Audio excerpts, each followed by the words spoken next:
With reference to velocity and acceleration, describe circular motion. Now, circular motion is a very specific kind of motion in which you have an object that is trying to move in a straight line, but there's a force that says, nope, wait a second, you come over here. And this force is perpendicular to the velocity of the object.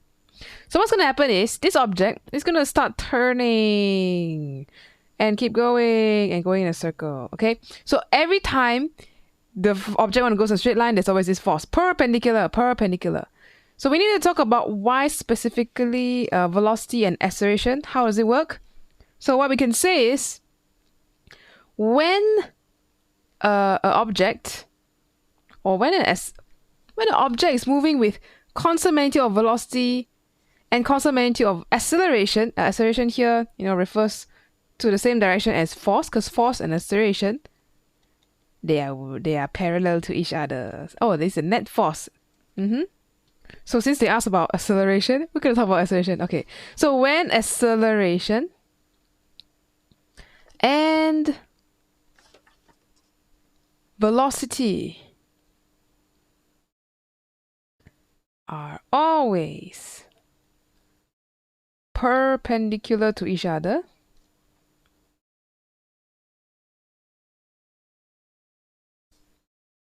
then your object will not move in a straight line anymore. You can say that the object will move in a circular path. Now, hold on a second. This is not complete. When they're perpendicular, yeah, they'll be moved in somewhat circular, but sometimes if your velocity is not constant, instead of a nice perfect circle, you might get an oval. Or this way. Or maybe even a spiral. Oh, that's not good. So we need to specify a little bit that the acceleration and velocity are both constant. So when a constant magnitude, so when a constant magnitude of acceleration and constant magnitude of velocity, repeat the same thing there. Magnitude only though, because velocity itself, the speed, okay, the speed is the same, 5 meters per second, for example, but the direction will keep changing depending on where you are in the motion. But it's still 5 meters per second. Speed, that's the magnitude. Same thing for acceleration. It's always pointing to the circle with the same magnitude, but the direction is changing. So, hence changing. Okay, so this is your two key ideas. You want to talk about acceleration and velocity are always perpendicular. That's the first point. And you must talk about constant magnitude of speed. So somewhere up here. Okay, the additional thing we added up there. So now we have two cars moving in a horizontal circular track. One car follows path X and the other follows path Y as shown. So you go around in a circle, pew, pew, pew. Okay, very good.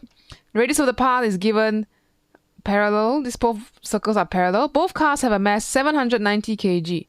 The maximum lateral sideways force that the cars can experience without sliding is the same for both cars. What does that mean? So if you think about cars, the cars by default will want to move in a straight line, which is what happens when you try to drive on a very slippery surface. So there has to be some other force causing this car to turn. So we have this centripetal force. In this case, we have a name for it. Who provides centripetal force? Ask yourself the question. The one is friction force, F. So centripetal force here is frictional force, F. Okay. The maximum speed at which the car can move without sliding is 94. Calculate F. So we're going to start straight away with the equation. When you have this kind of circular motion question, there's only there's only two equations we can use here. So the very first one is going to be Fc equals to mv squared over r, or the other equation you can use sometime is mr omega square. What's the difference between these two? They are pretty much the same equation, except that one of them uses velocity, or more accurately, the magnitude of velocity when the object moves in a circle, whereas the other one uses omega, which is related to the time taken to go in a circle. So we are going to use velocity because we don't have information for omega.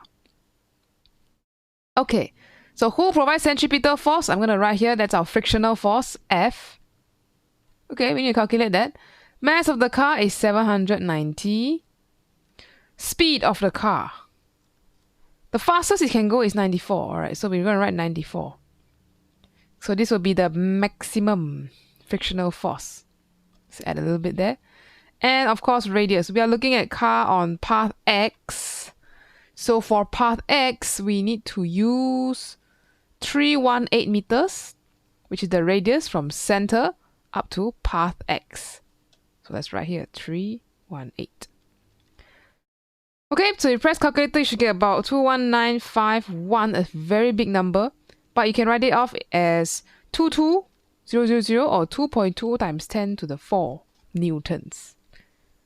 That's quite a big force. Hopefully it's enough to keep your car going in a circle. Otherwise the car will just go in a straight line and you can say bye-bye.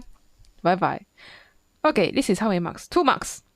So 1 mark comes from, of course, usually the final answer. And the other one comes from you using the equation of centripetal force. So you must make sure you know the equation to start off with. Okay, so this one. Alright, next.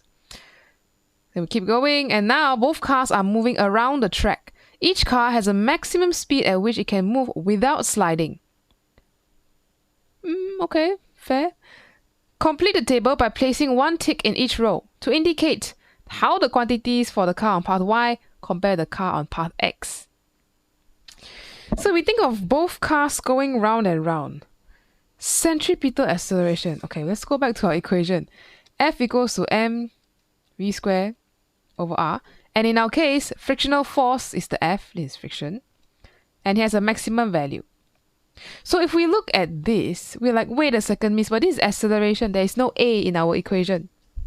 Okay, maybe we cannot use this yet. What about we say, oh, miss, A equals to v squared over r? Possible, but we know the maximum speed, they can move without sliding. But that was for only 1 car just now. What was the value we got? Maximum speed with a car on path X is 94. So this car X, maximum is 94 meters per second. It can go before it starts to slide. It may not be the same for path Y because it's different. So there's too much uncertainty here. Because V could be different, maybe larger. R could be different, like smaller or larger. And we don't know. Yeah, we don't know. We can't compare this. So let's go back to our basics. Acceleration. Let's think of Newton's second law. So first, we have force equals to mass times acceleration. But in terms of circular motion, we put it centripetal force equals to mass times centripetal acceleration. And you know why we want to use this? Okay, so first we know F is maximum. That's our friction force, which is the same for both. Because they told us down here on the left side, the maximum lateral force that the cars can experience without sliding is the same. Very clearly the house is the same. So this one is the same for both cars. Okay. Then we have mass is the same for both cars also. So if force and mass is definitely the same because they told us, then we know for sure acceleration will be the same for both cars. Centripetal acceleration, provided that their force is maximum force is the same and you want to go as fast as you can. Okay, first one. All right. Next, maximum speed. For speed, now we have to use our equations of speed. We got, I guess, V equals to R omega. But we don't know anything about omega, so I don't think we can use that to give us any insight. So we'll need to think of our whole equation now. Centripetal force equals to mv squared over r. Who provides centripetal force? Frictional force. Maximum. So when you're talking about maximum, this is velocity maximum and radius. Mass is the same for both cars. Frictional force is the same for both cars. That's what they tell us. We keep sticking to what we know. So that leaves us with velocity and r. So you can kind of come up with this relationship that velocity maximum square is proportional to r. Okay? So that means whoever has the larger radius will have a larger speed. And if we look at the diagram again, where's my diagram? Who has larger radius? That will be path Y. So path Y here is going to have a larger maximum speed it can move. So let's put a check mark here. Y is greater. Last one, time taken for one lap of the track. So we know each car has its own different speed. So it's kind of dangerous if we say, Miss, I just compare the circumference of these two tracks and just say which one has the biggest circumference. It may work, it may not work. Well, risky. But I gotta convince yourself with some equations. So when we have time involved, it's often good to include the other form of the centripetal force equation, which is F equals mr omega square. So here we have maximum frictional force, same for both. I put a box on it. Mass of the car, same for both. So now we are just comparing radius and what is this? Omega is for how long it takes to complete one full oscillation or one full revolution.